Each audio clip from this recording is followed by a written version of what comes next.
hingi muna tayo ng guidance kay Lord.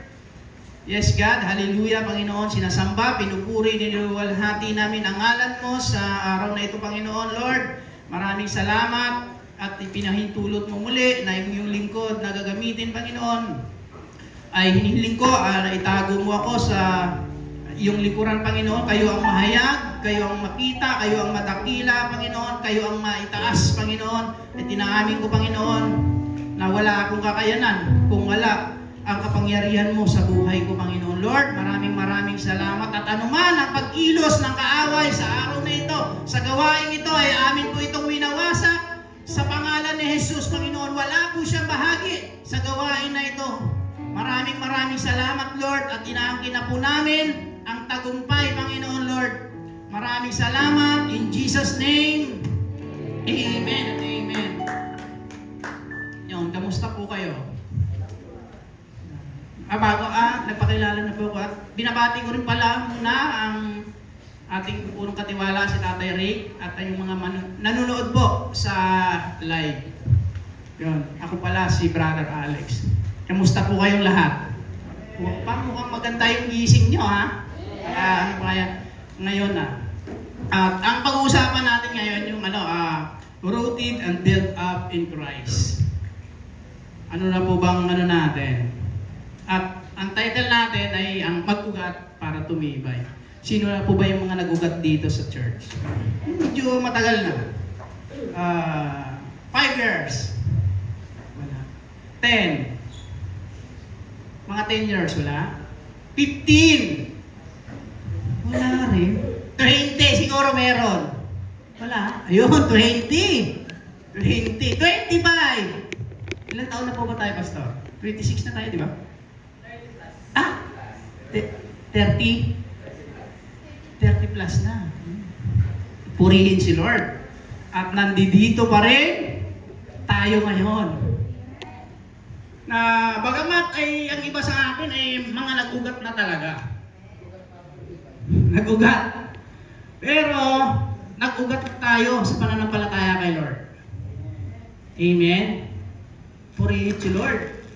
Yan ang pag-uusapan natin ngayon na dapat tayong mag-ugat sa ating pananampalataya para tayo ay tumibay.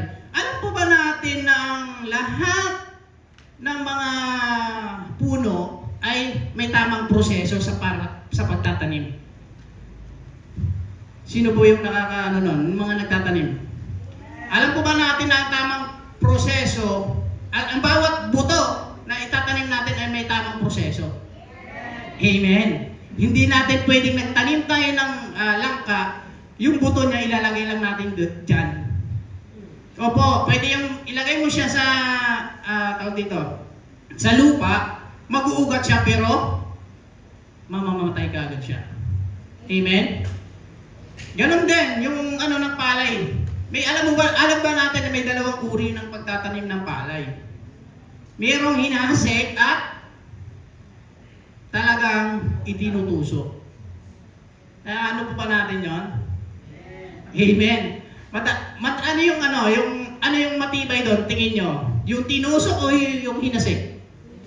Yung tinusok. Amen. Kasi nga yung pag hinasik lang, pag umulan, naaanod yun. Kaya ang mga palayan sa probinsya, bago tamnan dati, pinatutuyo yun. Kasi pag umulan, mawawas out yun. Sayang ang punla. Magpupunla ulit. Pero yung pinatubo muna at itinusok, matibay po. Magpupunla ka pa ba ulit? Pag itinusok na, hindi na. Ibig sabihin, wala pong nasasayang. Wala pong nasasayang pag may agad, may dito,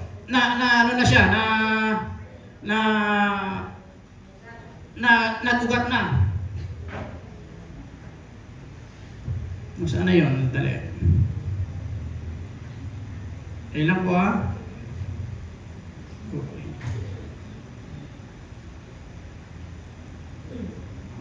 Yun. Na kailangan natin mag-ugat din o kailangan nating itusok talaga. Sino po ba yung nais nun? Na matusok talaga yung pananampalataya natin. Na kahit anong pinagdadaanan natin, kaya nating malampasan. Amen. Sino yung may mga pinagdadaanan dito? Amen. Yung mga matindi talaga. Tingin nyo matindi talaga. Pero, dahil sa pananampalataya nyo, nandito tayo ngayon. Amen. Dahil sa pag-ibig natin sa Panginoon, sa pagtitiwala natin, nandito tayo. Kaya ako kayong tinatanong kasi ganun din ako. Amen? Pareho tayo dahil alam ko nabuo yung topic na to hindi lang para sa makakinig, kundi yung nagsasalita rin. Dahil una po tayong tinuturuan dito bago natin i-share. Sabi nga yung key verse natin sa mga taga-Colossus chapter 2 verse 6 hanggang 7, sapagkat tinanggap na ninyo si Kristo bilang Panginoon, mamuhay kayo sa paraang karapat-dapat sa Kanya. Magpakatatag kayo at patuloy na lumago sa pagkakilala at magpakatibay kayo sa pananampalatayang itinuro sa inyo at lagi kayong magpasalamat sa Diyos. Kapag nakakaranas tayo ng pagsubok, nagpapasalamat pa ba tayo sa Lord? Amen. Hindi nga, yung iba, baka mamaya, na natin si Lord. Lord, bakit ganito? Sumusunod naman ako. Ginagawa ko naman yung gusto mo. Bakit nararanasan ko pa rin to? Nagagawa ba ng iba noon? May nakakagawa ba? O ako lang? Parang ako lang yata Lord, bakit ganyan? Sinusunod ko naman Gumagawa naman ako para sa iyo. Pero bakit, Lord? Ito pa rin yung nararanasan ko. Ganito ba talaga ang pagsunod? Sabi nga ni Lord, mapalad ang taong sumusunod sa Kanya at nagtitiwala. Kaya mapalad tayo pag nagtitiwala tayo sa Panginoon. Amen? Sabi pa sa Lucas chapter 6 verse 48 hanggang 49, ito yung pinaka-key verse natin ng sa title. Siya ay katulad ng isang taong humuhukay ng malalim at nagtayo ng bahay sa pundasyong bato. Nang bumaha at bumugso ang tubig, hindi natinag ang bahay na itinayo sapagkat matibay ang pagkatayo nito. Ito po, tinuturuan po tayo na lahat ng natutunan natin dito, lahat ng itinuro ng mga leaders, ng mga pastors, maging ano po sa atin, parang tidiin mo talaga sa puso natin na lagi nating alalahanin yung mga salitang yon, kasi kung hindi, sayang lang din yung effort nila. Nagpapagal sila para turuan tayo, pero pagka alam mo yung mga nasasaktan, unang nasasaktan yung mga pastor po at leader pag may nanghihina at may mga member sila na nakakaranas ng pagsubok, tapos parang nagba-backslide na, parang nagre-rebelde, mga hindi magandang nangyari sa buhay nila, parang bumibitaw na. Ang una pong nasasaktan yung mga nagtuturo, yung mga leader. Alam niyo po ba yun? Sino ba yung mga leader dito? Amen. Yung mga dinidisciple. Sino yung mga dinidisciple dito? Tayong lahat. Kaya dapat wag nating sayangin. Kaya sabi ko nga, grabe naman mga ginawa talaga ng leader ko. Kasi nga po yung kamay ng leader ko dyan. Grabe, talagang nagpapasalamat ako dahil talagang yung binigay na talaga na time, talagang hindi nasayang. Kasi sabi ko, o mga iba-iba lang yung mga pinagdadaanan ko talagang bibigay na. Pero salamat sa Panginoon, ginamit sila para tumibay tayo. Amen? Kaya kung ano man ang mga sinasabi nila, Manila, sundin lang natin, gawin natin, dahil dyan tayo titibay. Nagkakamali man tayo, tumayo tayo, dahil dyan tayo patitibayan ng Panginoon. At salamat, dahil sa pag-ibig nila. Pag-ibig na turuan tayo. Kasi kung hindi nila tayo inibig, sino ba yan? Hindi ko naman kilala yan. Sino ba yan? Si Jeho na yan. Ay dati matindi yan. Nung una kong nakilala yan, long hair pa yan. Masagot pa yan dati. Kaya nung unang nag-cell group nga kami, long hair yan eh. Nung nakadala na ano yan sa bahay, na ano yan, mahaba yung buhok niya, tapos nakasumprero na.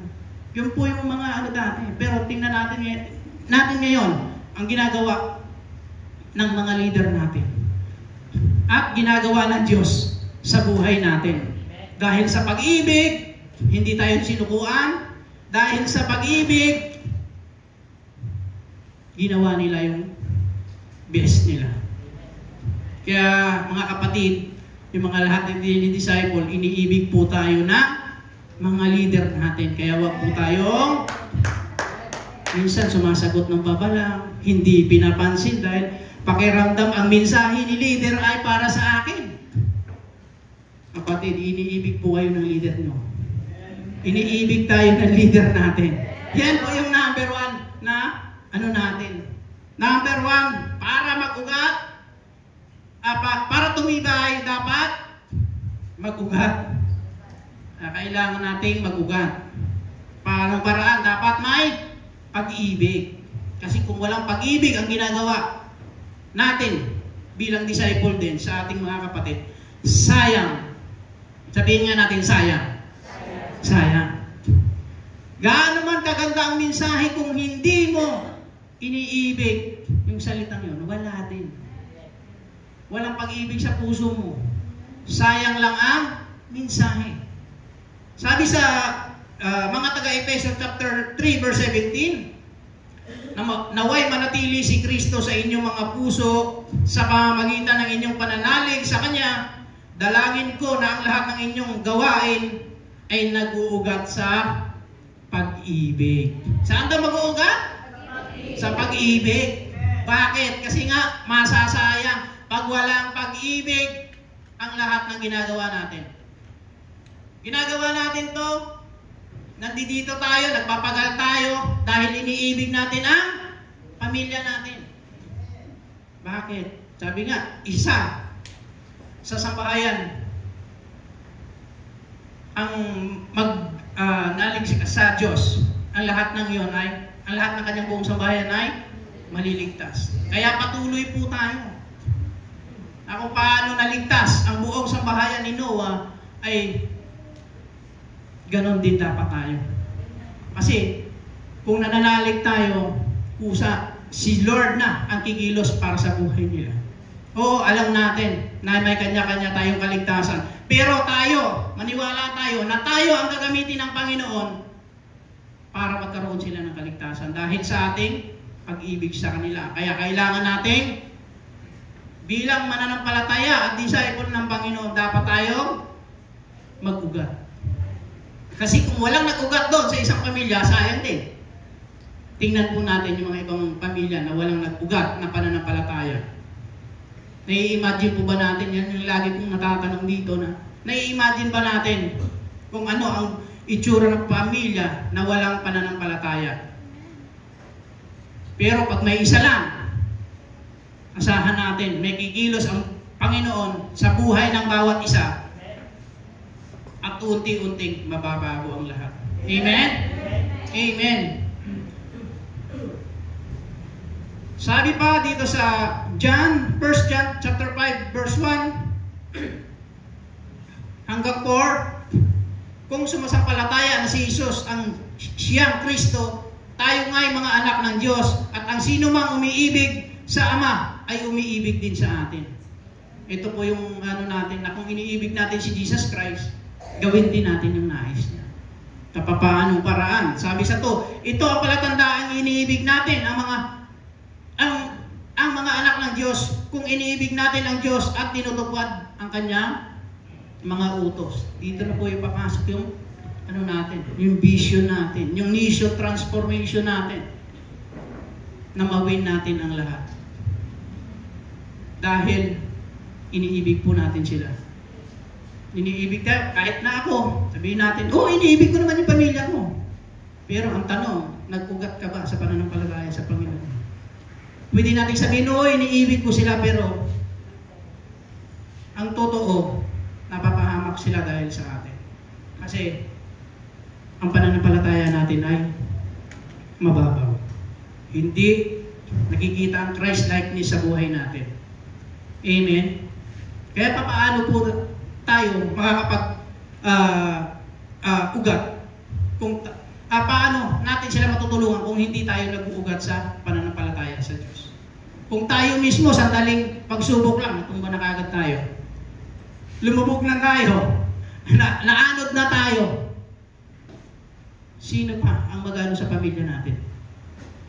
Kung walang tatayo para sa kanila, sayang naman. Kaya dapat habang iniibig natin sila, gumawa po tayo at magpakaugat sa pananampalataya sa Panginoon. Amen? Sa 3, sapagkat ang tunay na umiibig sa Diyos ang tumutupad ng kanyang mga utos. Hindi naman mahirap sundin ang kanyang mga utos. Mahirap po ba? Ay, parang walang nagsagot. Mahirap po ba? Basahin ko ulit, ha? Sapagkat ang tunay na umiibig sa Diyos ang tumutupad ng kanyang mga utos. Hindi naman mahirap sundin ang kanyang mga utos sapagkat sa 3 lang. Hindi naman mahirap sundin ang kanyang mga utos. Yun. Nagtatanong ako kung mahirap ba? Sino na po bang nahihirapan? Amen. Purihin si Lord, walang sumagot. Ibig sabihin, walang nahihirapan. Purihin si Lord sa buhay nating lahat. Amen. Sa 4, sapagkat nakapagtagumpayan na ng mga anak ng Diyos ang sanlibutan at nagtatagumpay tayo sa pamamagitan ng kanya ng pananampalataya. At dapat, paano daw? Sa unang paraan ay dapat may pag-ibig. Ang ginagawa nating pananampalataya ay mag-ugat po ito sa pag-ibig. Opo. Bakit pag-ibig? Kasi sayang ang gagawin natin kung hindi natin sila iniibig. Hindi nila nararamdaman yung pag-ibig natin. Basta ito, sinare ko lang sa kanya.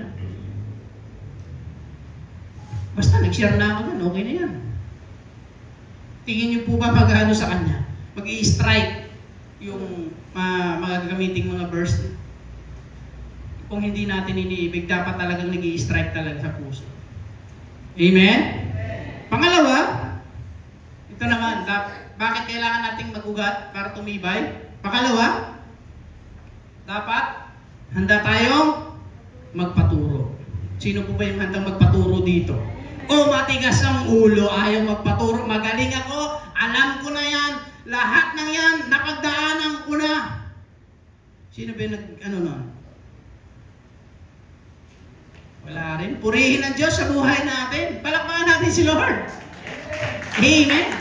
Na lahat tayo ay gustong magpaturo. Amen. Kahit leader na tayo, magpapaturo pa rin tayo. Dahil, walang hanggang walang hanggang ang dapat nating matutunan sa Panginoon. Tuloy-tuloy, hanggat nabubuhay tayo, magpaturo pa rin tayo. Kasi minsan, akala natin, ay magaling na ako. Alam ko yan. Tingnan mo kung ano yung sasabihin yan. Yan na yan. Di ba, meron minsan ganun tayo. Ayan, alam ko na kasunod niyan. Ganyan yung gagawin niyan. Ay, napakinggan ko na yan. Pero tandaan natin, lahat ng napakinggan natin, lahat ng verse na napakinggan natin, kasi chinik ko simula nung devotion ako, simula 2020 hanggang ngayon, chinik ko yung mga notebook ko, yung verse ng na mga dinidibusyon ko ngayon, may pareha sila. Ano yun? Matthew 11:28. Pareha sila na devotion ko ngayon nung last year tsaka ngayon. Pero iba po yung naging application ko. Iba ang naging observation natin. Na bawat araw na matutunan natin yung isang salita, iba po yung revelation ng Panginoon. Amen? Iba-iba. Kahit nasabihin natin nung nakaraang taon, nagawa ko na yan.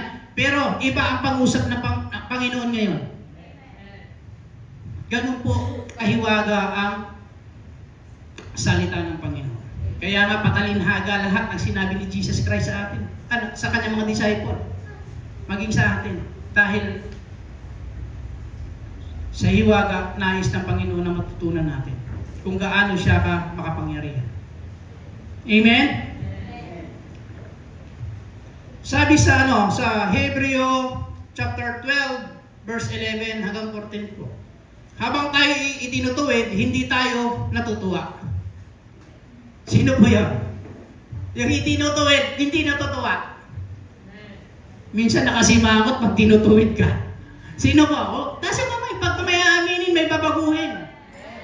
Pag tinutuwid siya, hindi siya natutuwa. Ako rin eh. Kahit yung asawa ko, pagka nagagalit sa akin, ikaw hindi ka marunong tumanggap ng pagkakamali mo. Sabi siya, opo. Sinasabi po ito ng Panginoon dahil gusto niya tayong turuan. Na habang tinutuwid tayo, dapat natutuwa tayo. Hindi tayo nakikipag-argue. Amen? Ito pa. Habang tayo tinutuwid, hindi tayo natutuwa, kundi naghihinagpis. Sino yung naghihinagpis? Talagang ang ng mababaw na Tagalog ng naghihinagpis, parang nagtatampo. Nasabihan lang ni leader, nagtampo na. Ito po yung mabigat na ng walang ugat. Kasi konting lang, grabe naman yung sinabi ni leader, napakasakit naman yun. Grabe naman yung ni pastor, talagang para sa akin ba yun? Hindi po. Tinutuwid po tayo. At kailangan natin matutunan yon. Sa papaanong paraan, dapat magpaturo po tayo. Kasi kung hindi tayo magpaturo, yung alam lang natin, yun lang ang laging gagawin natin. Tama po ba? Wala tayong matututunang iba. Kung ano lang yung dati mong yung lumang kaugalian natin, yun pa rin ang gagawin natin. Yun ay tinuturo nila, yun yung tama. Ibig sabihin, nagpapatuloy tayo sa pagkakamali. Amen? Dahil tuloy ko. Ngunit pagkatapos niyon, mararanasan natin ang kapayapaang bunga ng matuwid na pamumuhay. Dahil sa 12, dahil dito itaas ninyo ang inyong mga nangihinang kamay at matatagin ang mga nangangalog na tuhod. Iyon po yung ng Panginoon na talagang kailangan nating tumaas. Bakit? Sa panghihina natin, itinataas po natin sa Kanya at isinusuko po natin ang ating buhay. Amen?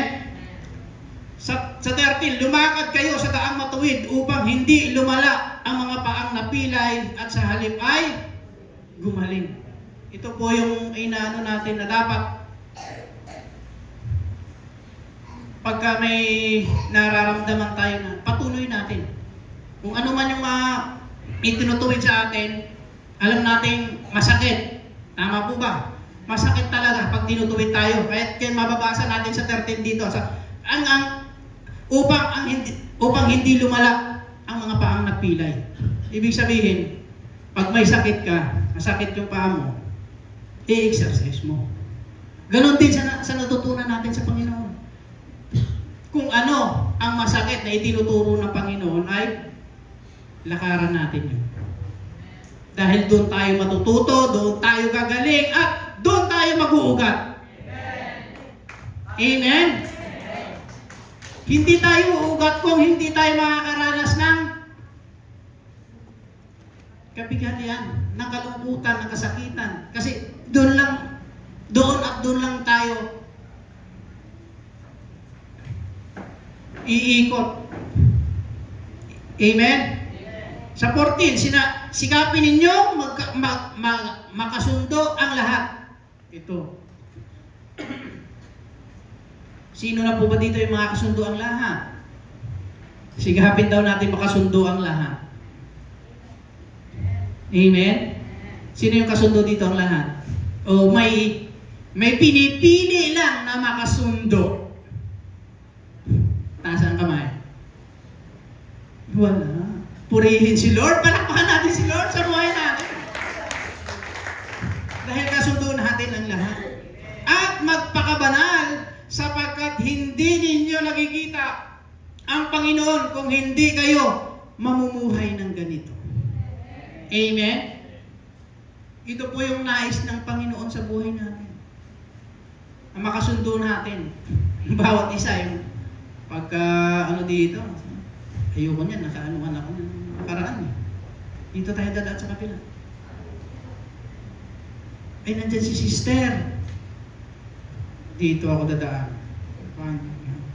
Grabe. Iiwas ako kay brother. Bakit? Kailangan natin lahat dapat pakitunguhan. Kasi yun yung hindi tayo mag-uugat doon. Kung iniiwasan natin, dapat kausapin natin. Kung tayo mismo, ayoko dyan. Sayang mga itinuro sa atin ng Panginoon kung hindi tayo mag-uugat. Sayang lang, parang tayo, ito yung puno, ganun ka kasi nga, dadaan siya. Hindi naman natin pwedeng ihawiin yun, kasi pag hinawi natin, babalik lang ulit yun. Doon pa rin tayo lalakad, kaya kailangan, yun pa rin natin, kausapin natin. Amen? Mga hindi natin napagkasunduan, dapat magpaturo talaga tayo. Kasi hindi kayo nagkakasundo. Bakit? Kasi yung gusto mo, yun ang gusto mo. Yung gusto niya rin. Kaya kailangan dapat mayroong magpaturo. Kasi kung sabihin niya, ito yung gusto ko. Pastor, ano ba itong ituturo mo sa amin? Yun na pinaka-the best ang gagawin natin. Pastor, hindi na kasi ayaw sumunod sa akin. Ano po ba ang gagawin ko? Yon ang pinakagagawin natin. Bakit? Hindi tayo nakikitang nag-uugat tayo sa pananampalataya natin kung sarili lang natin ang sinusunod natin. Ang sarili natin, nakaisipan, sarili nating opinion ang gagawin natin. Dapat magpaturo po tayo. Amen? Sino po ba yung handang magpaturo? Amen! Yun. Sabi pa sa sabi sa Kawikaan, chapter 12, verse 15, ang akala ng mangmang ay siya lamang ang tama. Ngunit handang tumanggap ng payo ang may unawa. Amen. Sino na po ba yung may mga unawa dito? Mataas na yung pangunawa, malalim yung pangunawa. O baka minsan tayo pa yung hindi nakakaunawa. Minsan din dapat tayo ang unang umunawa, tayo pa yung unang kumontra. Ano ba yung ginawa niya? Parang wala naman siya ng Bakit niya ginawa yun? Napakawalang niya. Pero dapat pala nating maunawaan na tayo muna ang unang umunawa. Bakit niya kaya nagawa yun? Bakit kaya nagawa ni sister yun? Bakit kaya nagawa ni brother yun? Yun po ang unang dapat nating unawain. Kasi minsan na tayo dapat ang dumamay, hindi tayo nadamay. Kundi, lalo po siyang lumala. Amen? At mga Kawikaan, chapter 12, tapos 26, ang payo ng kaibigang matuwid ay isang gabay. Ngunit ang daan ng masama ay tungo sa pagkaligaw. Kaya dito tayo naliligaw. Baka mamaya mapabilang tayo sa mga naliligaw kung hindi tayo magpapaturo. Amen? Sabi pa sa mga Awit chapter 1, verse 1 hanggang 3, mapalad ang taong hindi nakikinig sa payo ng masama. Amen. Ito po yung katotohanan na minsan, alam naman natin na walang matinong ginawa sa buhay natin, doon pa tayo humingi ng payo. Alam naman natin na hindi magandang kanyang gawain, doon pa tayo humingi ng payo. Kanino dapat tayo humingi ng payo? Mga disciple ng Panginoon. Sa ating leader at mga pastor. Bakit kailangan natin humingi ng payo? Kasi minsan hindi na natin nag-aano yung natin, sarili natin. Ginagawa natin yung gusto natin, yung walang payo. Kaya po naliligaw tayo. Sabi pa din, at hindi sumusunod sa masama nilang halimbawa, hindi siya makikisama sa mga kumukutya at hindi nakikisangkot sa mga gawaing masama. Ito po yung na dapat, minsan turuan natin, inaano pa natin, parang chinichismis pa natin. Dapat tayong magturo, pero iba yung nangyayari. Ay, si ganyan, si ganito, ay ganito yung ginawa. Mali po yun. Kung ano yung inopen sa inyo ng mga member o yung mga kasamahan natin, sa atin na lang yun. Huwag na nating sa lahat. Turuan po natin sila. Ito po kasi, hindi siya nakikisama sa mga kumukutya at hindi nakikisangkot sa gawaing masama. Parang kumukutya na rin kasi tayo pag inaano po natin yung mga kasamahan natin. Chinichismis. Sa halip, kasiyahan niyang sumunod sa kautusan ni Yahweh, binubulay-bulay niya ito sa araw at gabi. Amen? Kaya kailangan po nating magpaturo at habang binubulay-bulay natin yung mga salita ng Panginoon, dyan din po tayo tuturuan. Kaya po nabanggit ko kanina yung devotion kasi habang nagdi-devotion po tayo, doon tayo tuturuan ng Panginoon. Amen? Huwag po nating kaligtaan nyo. Kaya nga sabi yung sa Joshua 1:9, pagbulay-bulayin natin yon araw at gabi. Kasi doon lang tayo matututo. Doon tayo tuturuan din ng Panginoon. Amen? Yung mga hindi pang nagdi-devotion dyan, mag-devotion na po kayo. Yung mga tinuturuan ba lang. Parang yung mga disciple na matigas turuan, mag-devotion na po tayo. Ha? Amen? At pangatlo na tayo. Bakit kailangan nating mag-ugat para tumibay? Pangatlo, magkaroon tayo ng magpakumbaba. Sino yung magpapakumbaba dito? Kasi habang tinuturuan tayo, kung hindi tayo nagpapakumbaba, wala rin. Yung itinuro sa atin, ay hindi, ganito pastor, mali yan. Dapat, makinig lang tayo. Ay hindi, mali yung inano ni sister. Mga brother, mali yan. Dapat, magpakumbaba po tayo. Amen? Sabi sa Santiago chapter 4, verse 10 hanggang 14, magpakumbaba kayo sa harapan ng Panginoon at itataas niya kayo. Sino po yung gustong itaas ng Panginoon? Amen. Magpakababa kayo. Sabi sa 14, hindi nga ninyo alam kung ano ang mangyayari sa inyo sa araw ng bukas. Ang buhay ninyo ay parang usok lamang. Sandaling lumilitaw at agad nawawala. Ganito po lang yung buhay natin. Inilalarawan po sa aklat ng Santiago na kung patuloy tayo na hindi magpaturo at mataas ay ang buhay natin magiging walang kabuluhan, walang saysay at madali lang tayong mawawala sa mundong ito. Kaya kailangan na nating magpakababa tayo. Magpaturo, magpakumbaba. Kasi kung hindi natin na-apply sa buhay natin to yung pagpakumbaba, hindi po tayo nag-uugat. Nag-ugat na po tayo sa church. 10, 15 years, 20 years, pero hanggang ngayon mapagmataas ka pa rin. Hanggang ngayon, hindi ka pa rin, ayaw mo pa rin tumanggap ng, ng instruction. Ayaw mong tumanggap ng, tawag dito, ayaw mong tumanggap ng correction. Dahil alam mo, ikaw lang ang magaling. Hindi po ganun dapat. Magpakumbaba po tayo. Magpaturo tayo. Amen? Sabi sa Matthew chapter 18 verse 4 hanggang 5, ang sino mang nagpapakababa sa nagaya ng batang ito ay siyang pinakadakila sa kaharian ng langit.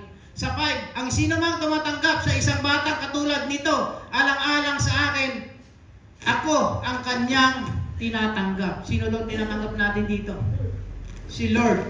Kung nagpapakababa tayo katulad ng Panginoon, ng bata. Kasi pag anong bata, utusan mo lang yan. May anak nga, o Jolex, punta ka dito sa sumusunod agad. Na mo pa eh. Pero pagka medyo may edad na, subukan mo yung bata na mga 7 years old, mga 6 o kaya 8, matindi na yan pag nakikipag gusto na nga pagka tinuro mo nga, tuturo ka rin eh. Ibig sabihin, binabanggit na bata dito, yung ang mga 3 hanggang 5. Kasi minsan yung mga bata ngayon, medyo malambot na rin sila. Amen. Sabi dito, ang sino mang, sana tayo? Ang sino mang tumatanggap sa isang batang katulad nito, alang-alang sa akin, ako ang kanyang tinatanggap. Sa mga Kawikaan, chapter 29, verse 23, ang magbabagsak sa tao ay ang kanyang kapalaluan, ngunit ang magpakumbaba ay magtatamo ng karangalan. Ano daw ang magpapabagsak? Kapalaluan. Ito po yung mahirap minsan tanggapin sa buhay natin na tayo minsan masyadong mataas. Kaya nga mag-iingat po tayo. Kaya ako dati, sabi ko, ang ganda-ganda ng trabaho, hindi na ako mag-ano nito. Napaka ng ko. Pero sa isang iglap lang, nawala. Ganun lang ng Panginoon, wala na. Wala kang trabaho ngayon. Kala mo gusto mo, sumunod ka sa akin at gawin mo agad ang buong bansa. Yan lang nais ng Panginoon. Kaya kailangan natin magpakumbaba at magturo. Number 4, habang tinuturuan tayo at nagpakumbaba tayo, dapat magtiwala tayo sa Diyos. Sino po ba yung naniniwala sa Diyos? Amen. Sabi sa mga Kawikaan, chapter 3, verse 5 hanggang 6, kay Yahweh ka magtiwala buong puso at lubusan, at huwag kang mananangan sa sariling karunungan. Sa lahat ng iyong gawain, siya'y ngay alalahanin upang ikay patnubayan sa lahat sa iyong mga tatahagin. Kaya dapat, kanino tayo magtiwala? Kay Yahweh ng buong puso at huwag mananangan sa sariling karunungan. Ito po yun. Ganun po, ayun, kaya ginagamit ang ating mga leader ng Panginoon para doon tayo magpaturo. Kaya, kailangan nating magtiwala sa Diyos. Sabi sa Mark chapter 11 verse 22, sumagot si Jesus, manalig kayo sa Diyos. Si Jesus Christ na po itong nagsasalita. Manalig kayo sa Panginoon. Bakit? Kasi minsan ito yung nawawala sa atin. Kasi wala nang ugat yung natin. Hindi tayo nag-ugat. Minsan, kunting lang, wala na. Sa natin, kahit ako minsan, na ko to, na testimony ko ngayon, na talagang ginawa ko noon, sabi ko, Lord, ano bang plano mo sa, putol na yung kuryente namin, Lord, sabi ko. Ngunit, walang pambayad. Tapos, may nagano sa akin yung oh sir, approve na yung home credit mo. Sabi ko, Lord, ano ba to? At ito ba yung kalooban mo o yung maggagawa pa ako ng iba? Kasi sumagot si Lord talaga, sabi ko, utang to eh. Hindi po ito kalooban, Panginoon, pag tinuloy ko to. Pero hindi. Ipinagpangunawa sa atin ng Panginoon na hinihanda niya na pala yun para matuto tayo. Matuto ako sa buhay ko. O ito, kailangan para ano yung isip mo na bumiyahe ka, gumawa ka, magtrabaho ka para mindset natin na habang ginagawa natin pala yun, iba yung ginagawa sa atin ng Panginoon. Kasi bibigyan niya tayo ng lakas habang ginagawa natin yung na habang nananalig tayo sa Kanya. Kasi sabi ko, Lord, kaya ko kaya to, 1 taon bubunuin to. Pero hindi ako nagdalawang isip nung nag-pray ako. Pinirmahan na, okay na. Grabe, sabi ko, Lord, napakabuti mo. Dahil hindi mo talaga ako pinabayaan na akala ko, minsan, na tayo, wala na tayo.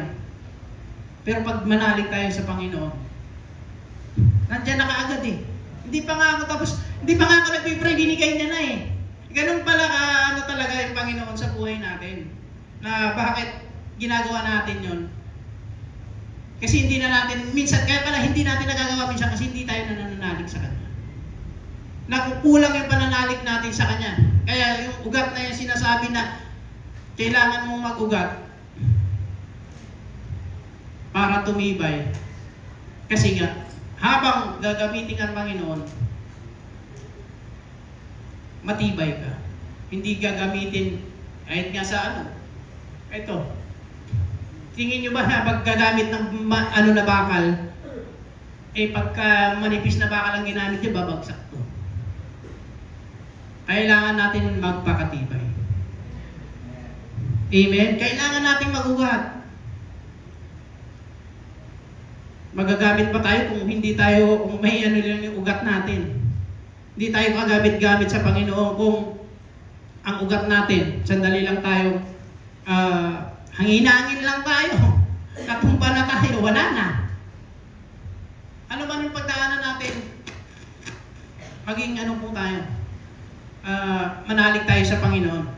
Sabi sa Isaiah chapter 50 verse 10, kayong lahat na may paggalang kay Yahweh at sumusunod sa utos ng Kanyang lingkod, maaari ang landas ninyo ay maging madilim. Gayon may magtiwala kayo at umasa sa kapangyarihan ng Diyos na si Yahweh. Sino na po ba ang dumilim ang buhay dito na habang sumusunod siya sa Panginoon? Amen?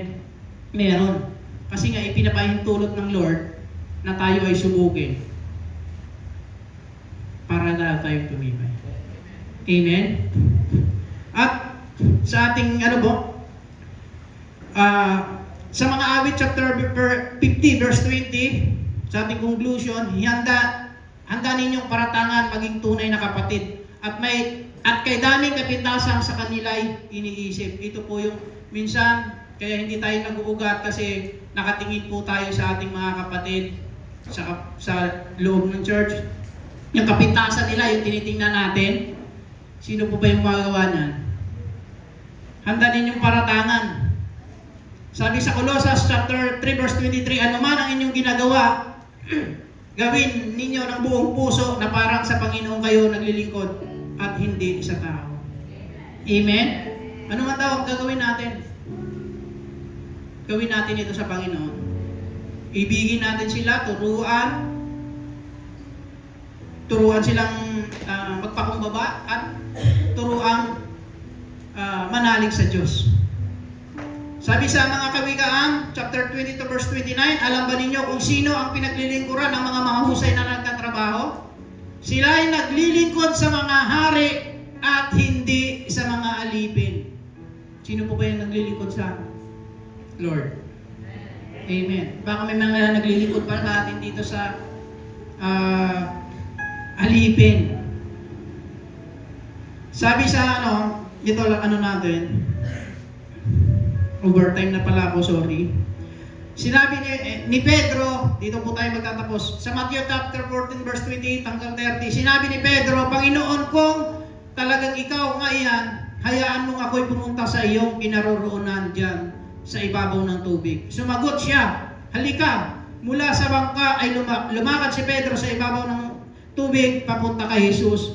Ngunit nang mapansin niya na malakas ang hangin, siya'y natakot at nagsimulang lumubog. Panginoon, sagipin niyo ako. Mga kapatid, hawak na tayo ng Panginoon. Hinahawakan na, katulad ni Pedro. Nasaan ang kanyang pananampalataya? Hindi ba lang siya, Lord, nandito ako, sagipin mo ako. Hawakan na, kapatid, hinahawakan ka na ng Panginoon. Ang gagawin lamang natin ay manampalataya at magtiwala sa Kanya. Yun po yung nakakalimutan natin, yung pangako ng Panginoon. Nahawak na tayo ng Panginoon. Ang gawin lang natin ay tumawag sa Kanya. Sa last verse natin, sabi sa Isaiah 41:13, ako si Yahweh na inyong Diyos, ang magpapalakas sa inyo. Ako ang magsasabi, huwag kayong matakot at tutulungan ko kayo. Amen. Ito yung pangako ng Panginoon na huwag tayong matakot. Sa buhay natin, may mga natatakutan tayo, may mga dinaranas tayong hindi man tingin natin talagang matindi na ito, pero ang Diyos laging nandiyan dyan sa buhay natin. Maaari pa tayong tumayo? Ano po? Ganito, isipin natin yung yung mga pinagdaanan natin ngayon. Napakabigat man, anumang klaseng bigat ng pinagdaanan natin, humigit po tayo. Ano po natin to kay Lord? Sabi niya nga, kahit na sabi niya sa Isaiah 41:13, ako si Yahweh, ang inyong Diyos, ang nagpapalakas sa inyo, ang magsasabing huwag kayong matakot, at tutulungan niya tayo. Pwede natin itaas yung kamay natin, humigit tayo, hingin natin yung tulong na nagmumula sa Panginoon. Ano man po itong sakit man ito, karamdaman man, kakulangan sa financial, yung family problem, itataas po natin sa Panginoon. Lord, nandito po ang iyong mga lingkod ngayon at pinangahawakan namin ang salita mo, Panginoon, na kayo po ang magpapalakas sa amin at dapat po hindi kami matakot. Panginoon, itinataas po namin ito sa inyo, Panginoon. Napalakasin mo kami, Panginoon. Bigyan ng lakas na lahat ng aming pagdadaanan ay hindi kami matakot, bagkus manatili kami sa aming pananampalataya, Panginoon. Paugatin mo, Lord, ang pag-ibig namin sa bawat isa. Turuan mo kami, Panginoon, na magpakumbaba, Panginoon, at magtiwala, manalig sa inyo, na mayroong Diyos na nagbibigay ng lahat ng kagalingan, nagbibigay ng kagaanan, Panginoon, nagbibigay ng provision, Panginoon. Ano man ang aming pangangailangan, lagi po kayong nandiyan dyan sa buhay namin. Lagi kayong nandiyan upang kami ay tulungan, Panginoon, Lord. Pangahawakan po namin ang salita mo, Panginoon, na yung binanggit sa Isaiah, Panginoon, Lord. Napakabuti mo, tunay nga na ang bawat isa ay nililiglig mo, Panginoon, hindi upang kami ay mawala, Panginoon, mahulog kami doon sa puno, Panginoon, kundi nililiglig mo kami, Panginoon, upang tumaybay ang aming pananampalataya, upang lumakas kami, Panginoon. Ginagawa mo ito upang palakasin kami, Panginoon. Hinahanda mo kami sa mas mga matitinding pagsubok na aming patadaanan. Kaya kami, Lord, nagpapasalamat po kami sa ginagawa mo ngayon sa buhay namin. Dahil alam namin, Panginoon, sa pamamagitan nito, titibay kami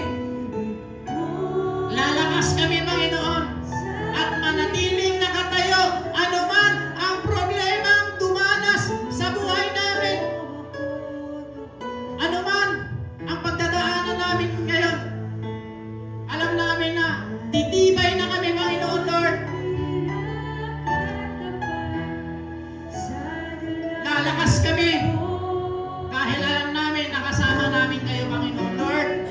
Itinataas ko po ang mga ginagamit mong lingkod, mga pastors namin, Panginoon, ang mga leader, Lord. Patuloy niyo silang palakasin, bigyan ng anointing, Panginoon, na mas lalong dadaming mga nanghihina ang maakay nila, Panginoon, papunta sa paanan mo, Panginoon Lord. Tinataas ko rin po ang aming punong katiwala sa kanyang pinagdadaanan ngayon, Panginoon. Patuloy mo palalakasin ang aming Tatay Rick, Panginoon Lord, na marami pang pabuild, Panginoon, na kingdom mo, Panginoon Lord. Maraming salamat. Ganon din, Panginoon, dalangin namin ang aming mga kapatiran na may sakit, karamdaman, Panginoon, yung mga nakaratay sa banig ng karamdaman, yung kapatid namin na nasa hospital, Panginoon, si Waki, Panginoon Lord, itinataas po namin ito sa inyo. Healing upon healing, Panginoon, ang ipagkaloob mo sa batang ito, Panginoon, at kayo pala tinatanggap na po namin ang kagalingan, Lord, na nagmumula sa inyo, Panginoon Lord. Maraming salamat. At ang lahat ng mga nararanasan ng pamilya, Panginoon, na hindi mo kalooban, Panginoon Lord, wasakin mo ito sa aming tahanan. At kayo, Lord, ang mamuhay. Kayo po ang mag-build ng aming tahanan at i-protect mo ito ng libo-libo mong anghel na hindi makapasok ang gawa ng kaaway sa aming buhay, Panginoon Lord. Maraming salamat. At ngayon pa lang, Lord, kiniklaim na namin ang tagumpay, ang aming pag-uugat, na kami po ay magtitiwala, tatagal, hanggang sa iyong kalooban, Panginoon Lord. Maraming salamat, Panginoon. Sa iyo namin ipinabalik ang pinakamataas na papuri, pagsamba, pagluwalhati. Sa pangalan ni Jesus. Amen and amen.